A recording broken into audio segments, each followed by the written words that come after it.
This is episode 2. This one gets seriously funny.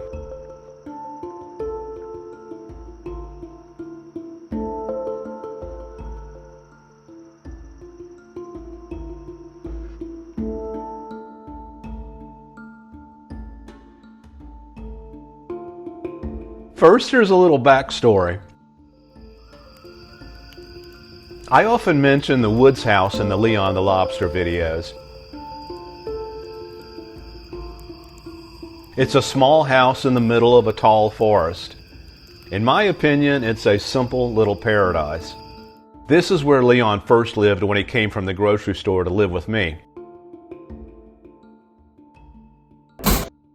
It's also where Jet, Sydney, and Bunny were trapped, and where their feral mother Freya lives somewhere here in these woods.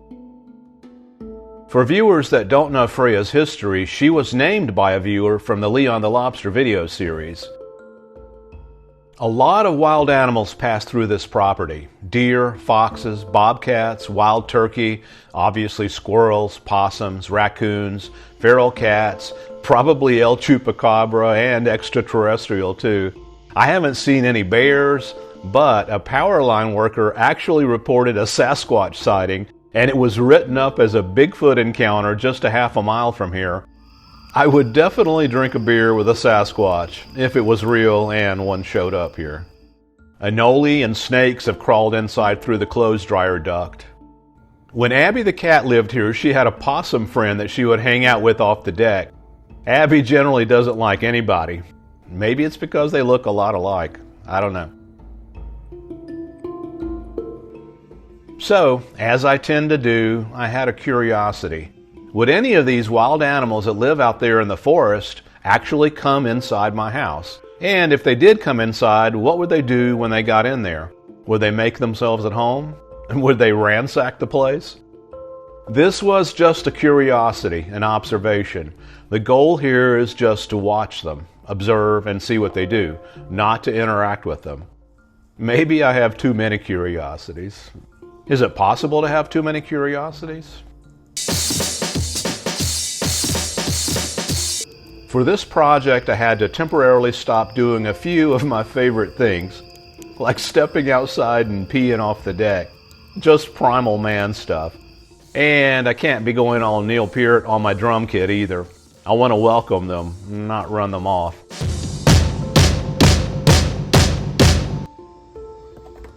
First, I put in a cat door. Yeah, see, this is perfect. We want this.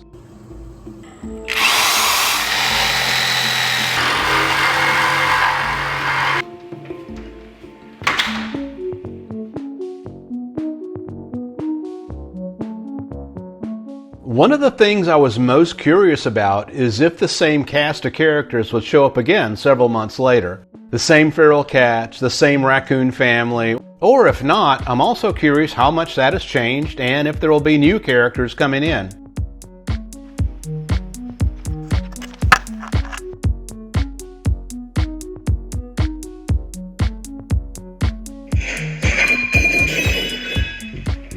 I basically did what I did last time, unlocked the pet door I installed for the last video, and I put some cat food down on the kitchen floor. Then just observe what these wild animals do if they come into my house. A big part of the magic of the woods house to me is that animals come right up to the house. It's like the house is a part of the woods, a part of the forest. When Bobby the karate cat lived out here, whenever she walked down the driveway to the mailbox with me or walked down the sidewalk, she would touch every stick in front of her with her paw to make sure it wasn't a snake. She had obviously crossed paths with a few sticks out there that she didn't like.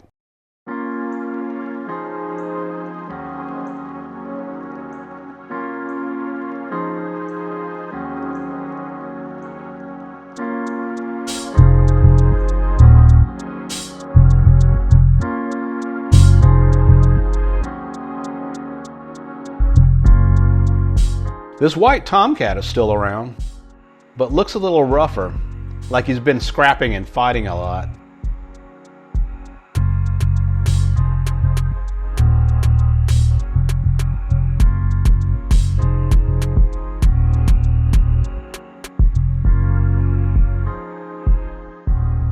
This gray and white cat is new and comes often. It seems to be a young unfixed male.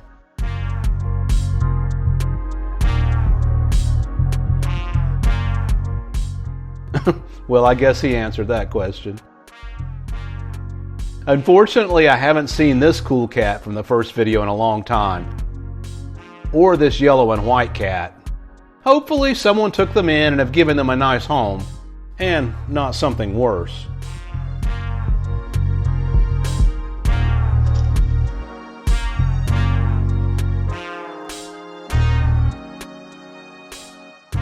This coyote and this fox have been around a few times lately.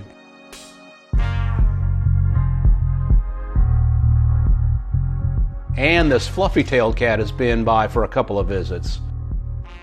A dark gray cat has been coming by too.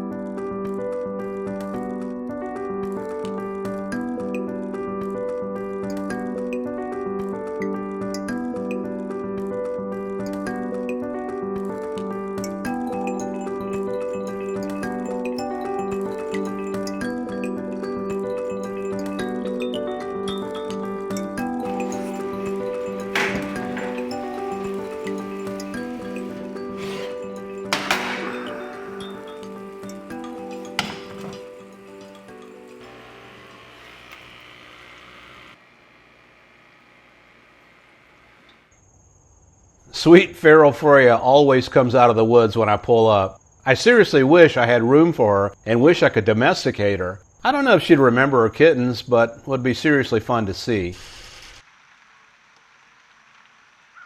I feed Freya when I'm here, but she's still very feral. She won't let me touch her or get close to her.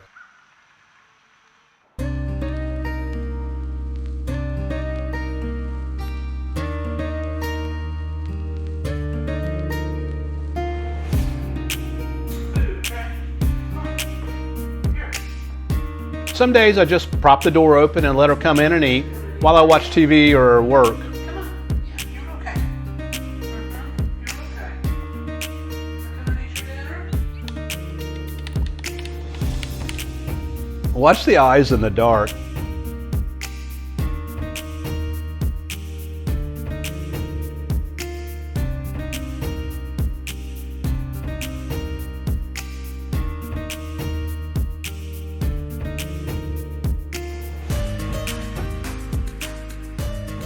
Obviously, this white cat and Freya are friends. They hung out a lot together in the first video, and my cameras caught them hanging out upstairs together now.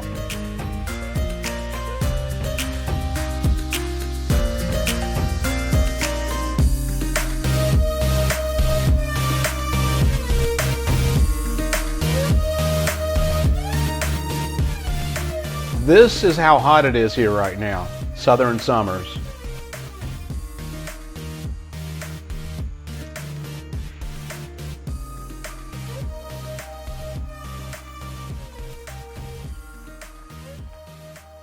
As soon as I left the house for an overnight trip, the animals were coming in multiple times a day and night, checking out every inch of the house, downstairs and upstairs.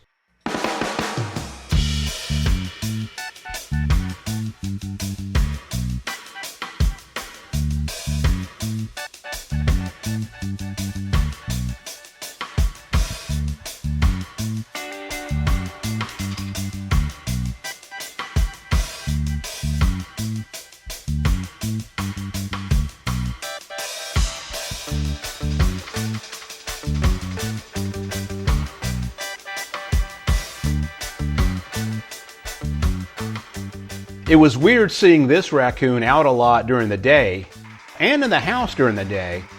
My first thought was maybe it has rabies or something else health-wise going on.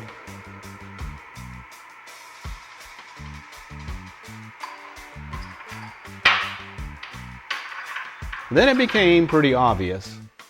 Look at her belly. She's a mother raccoon nursing babies. She's just constantly hungry and thirsty, trying to keep her babies fed. So she comes out during the day too, so she doesn't starve. Here she comes upstairs during the day and drinks out of the toilet. She obviously has some babies somewhere. I wonder if she'll ever bring them here to the house.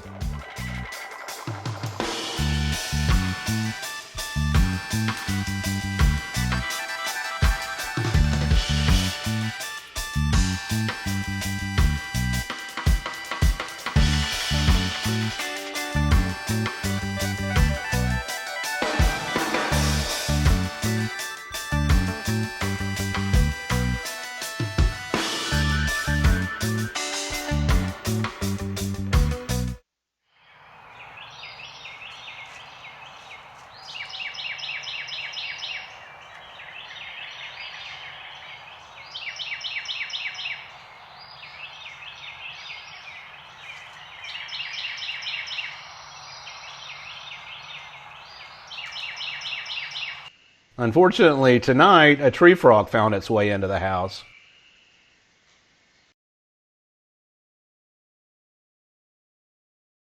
A lot of viewers were concerned about this happening in the last video.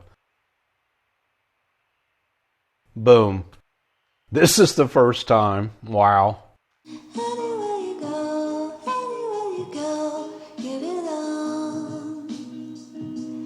Anywhere you say, anywhere.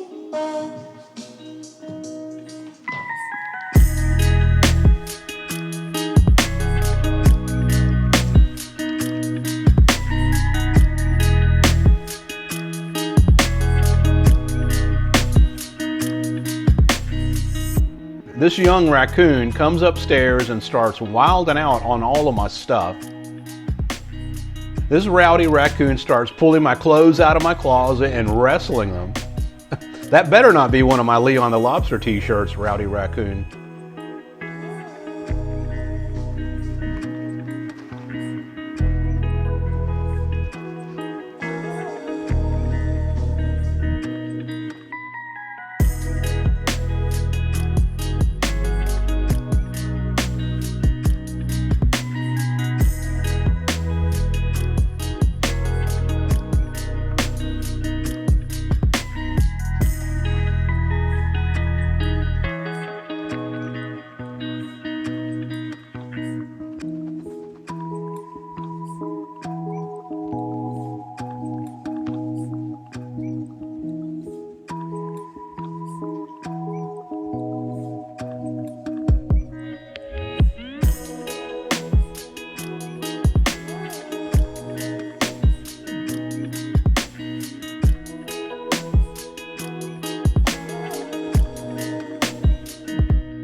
The white tomcat comes upstairs and wonders what in the world happened up here.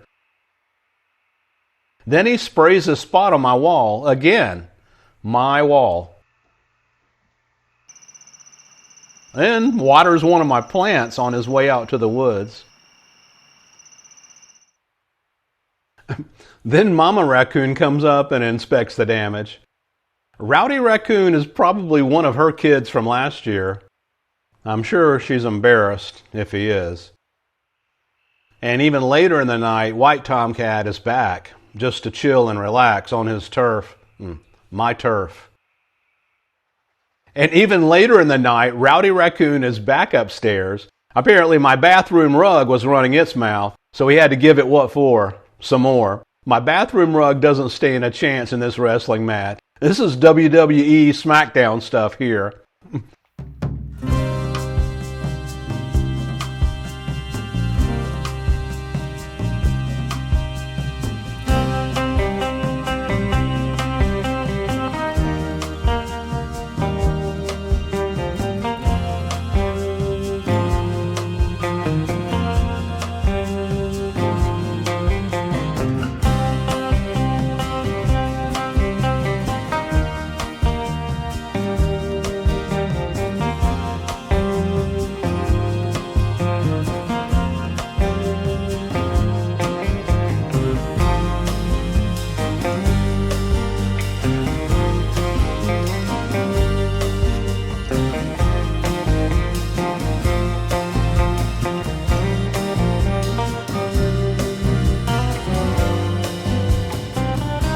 And the bathroom cleaning brush too.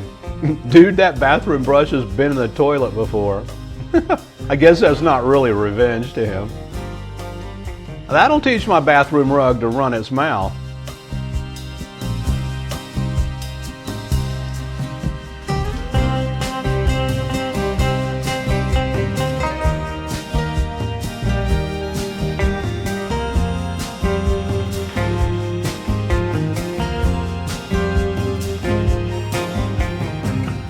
Then Rowdy runs downstairs and gives my shoes and flip-flops some.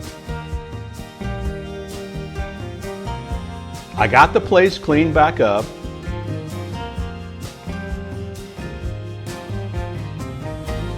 Then the next evening, Rowdy Raccoon is back upstairs, playing my drum kit and taking pieces off.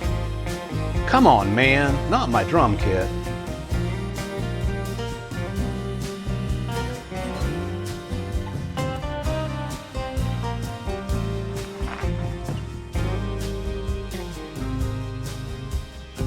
And pulls my clothes back out of the closet for another wrestling match.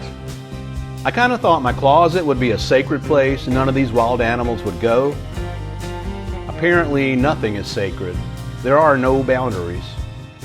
Oh, you want some more? You want some more?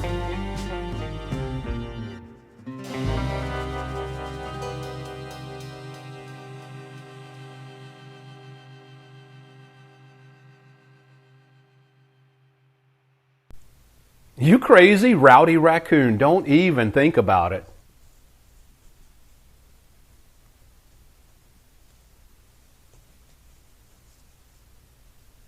As Rowdy Raccoon heads back down the stairs, he stops to check his hair in the mirror. This is the mirror he's looking into.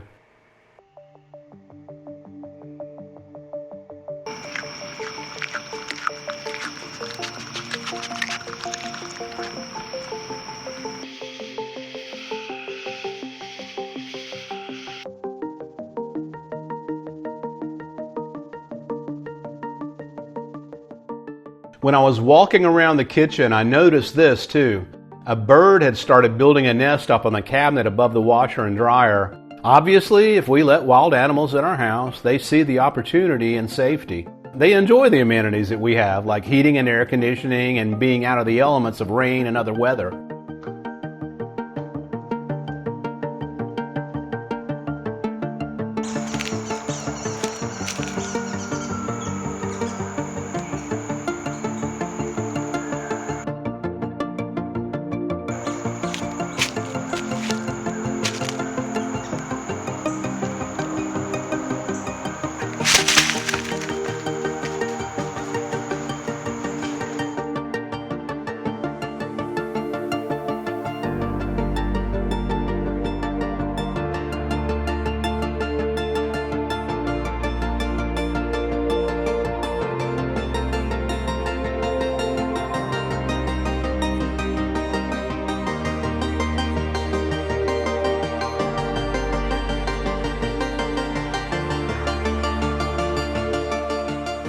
When any of these wild animals come in the house, they always check out my dirty laundry basket. Apparently it tells them a lot about where they are and obviously who I am.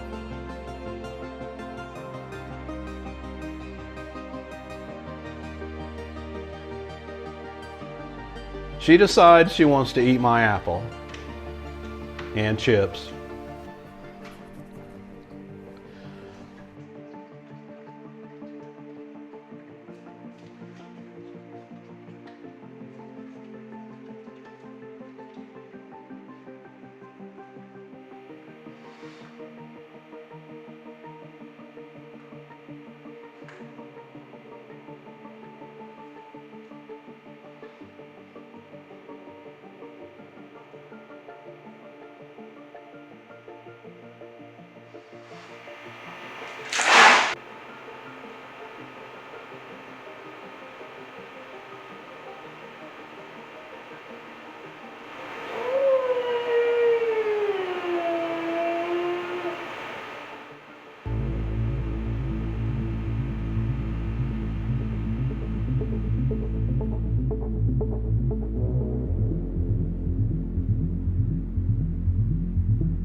I'm always concerned I'll come home while one of these wild animals is in the house.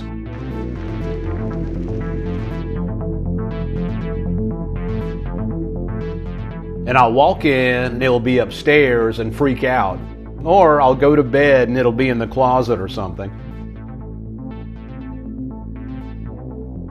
When I got back home this time, the house was a total wreck.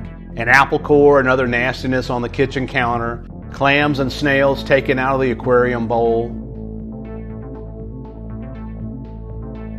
A lamp turned over, plants knocked over, one of my flip-flops laying by the stairs, and the toilet brush from upstairs now laying on the floor downstairs. I think I know who did this, or most of it.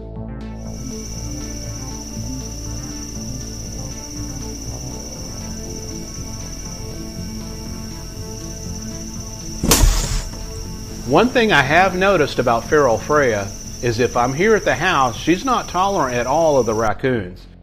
Even though she's feral, she may see me as her person and food source.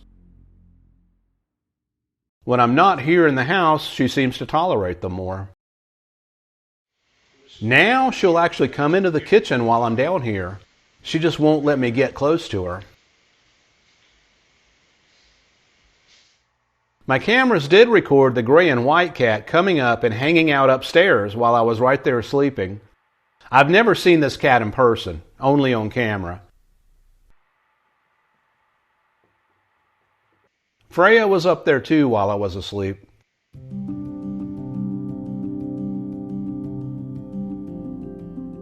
Freya and the white cat seem to know each other well. I personally think she can do better. Watch how he treats her here when she shows him affection.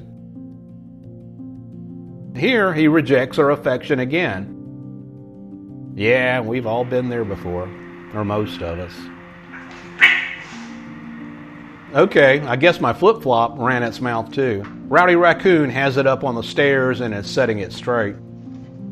Rowdy Raccoon likes my flip-flop so much he decides to take it home, wherever that is. He manages to get it out the door. Great.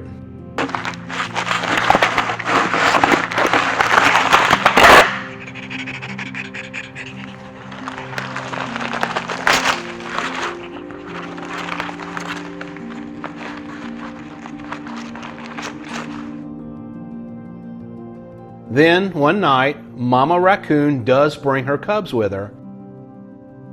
No wonder she's always so hungry and thirsty. She has 5 babies. She's done an amazing job. Notice how protective she is of them. I bet she's a nervous wreck. That's a lot to keep up with. She goes back and has a talk with all of her cubs. She tells them to watch their manners, be on their best behavior. What are the chances?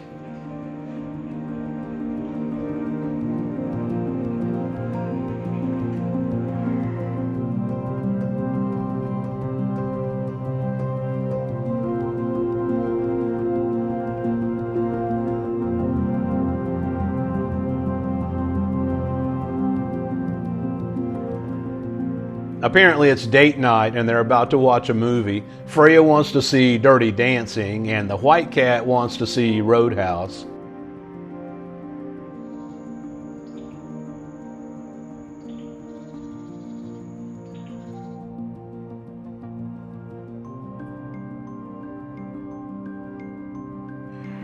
Mama Raccoon is back in the house during the day to clean up any crumbs she can find.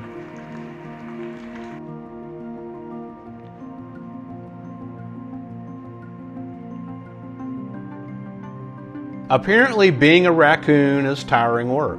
Mama Raccoon definitely deserves a break.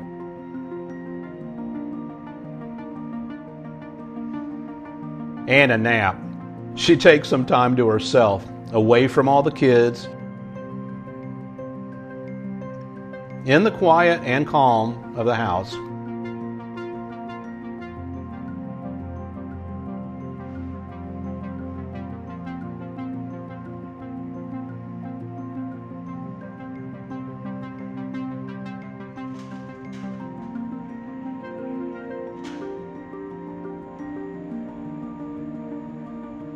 After a nice nap and some quiet time to herself, it's time for her to go back to wherever she lives and check on her kids.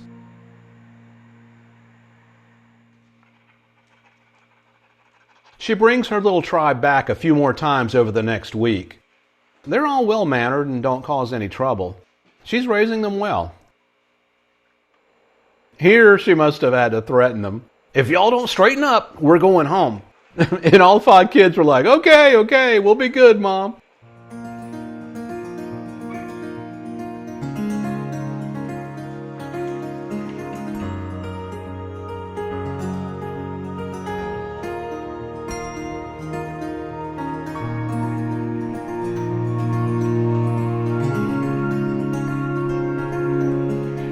This one sibling is obviously a plant nerd like me and a lot of you.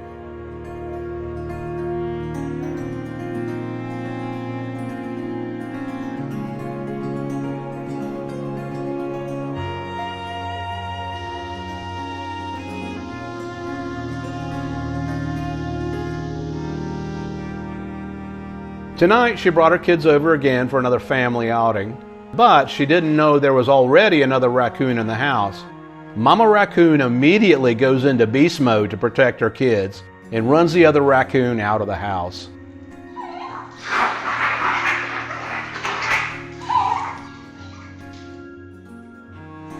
Let me get you a snack. Yes, come here. Come here. I'm making good progress with Feral Freya. Watch her posturing here. She has never let me get this close before.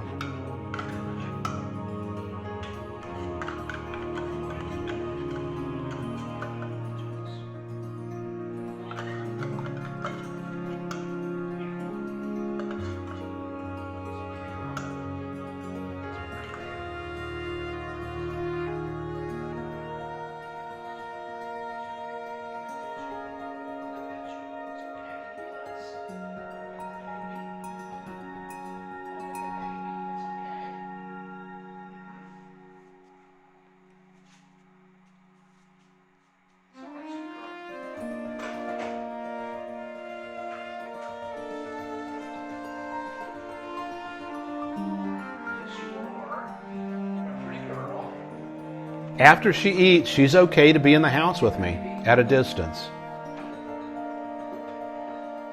Watch this. Finally, she actually comes up to smell my hand while I'm doing chores.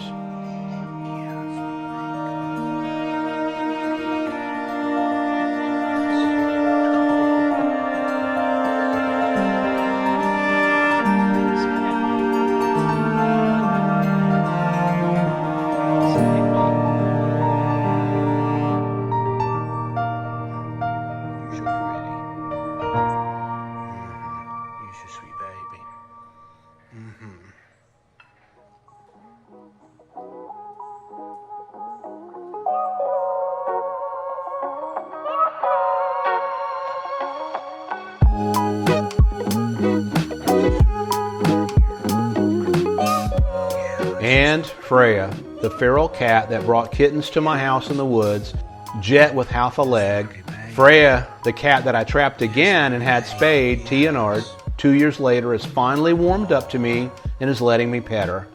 This is huge.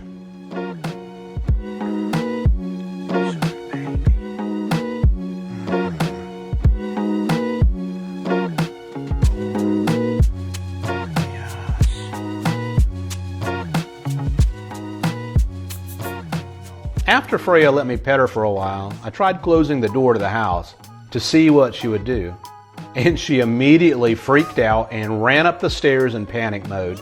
So I opened the door back up and just stepped away for a while, and she eventually came back down, jumped over the kitchen counter, and ran outside. So even though she'll let me pet her, it would be nearly impossible to get her into a cat carrier. So I'm not sure what the next step is with her. Maybe it's just to let her live her life here in my woods as a feral cat. She seems to navigate it well and seems healthy. What do you think?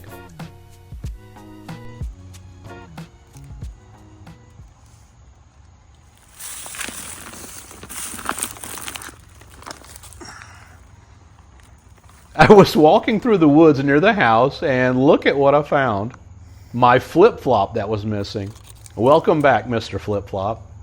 Maybe I'll buy a new pair. And I found the tree frog that made its way into the house.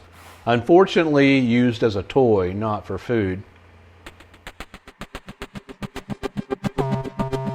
So, this was another fun look into the personalities and habits of the wild animals that live out there in the woods around my house.